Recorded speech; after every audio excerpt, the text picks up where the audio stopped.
Halo semua, jadi pada hari ini kami dari kelompok 1 akan menjelaskan mengenai proses perkembangan pada tumbuhan, manusia, dan juga hewan, terutama pada kelompok Pisces. Tujuan dari pembelajaran kami hari ini adalah untuk mengetahui proses perkembangan pada tumbuhan dan untuk mengetahui proses perkembangan pada manusia serta proses perkembangan pada hewan yaitu Pisces. Langsung saja kita ke penjelasan lebih lengkapnya. Check this out.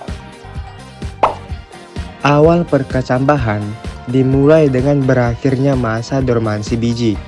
Nah, berakhirnya masa dormansi ini ditandai dengan masuknya air ke dalam biji suatu tumbuhan yang disebut juga dengan proses imbibisi. Proses tersebut akan menginduksi aktivitas enzim sehingga awal perkecambahan mulai berjalan. Berdasarkan letak kotiledonnya, tipe perkecambahan dapat dikelompokkan menjadi dua, yaitu perkecambahan epigeal dan perkecambahan hipogeal.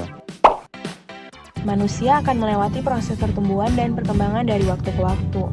Adapun tahapan prosesnya ialah dari masa embrioni menuju pasca embrioni atau bayi, menuju masa kanak-kanak, kemudian menuju masa remaja.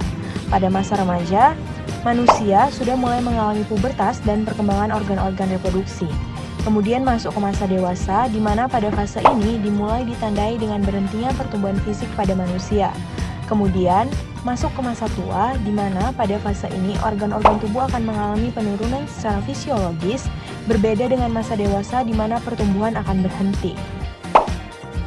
Pertumbuhan dan perkembangan ikan Pisces yang mengalami perkembangan melalui fase larva, pertumbuhan cepat pada awal kehidupan, dan fase ke remaja seiring waktu.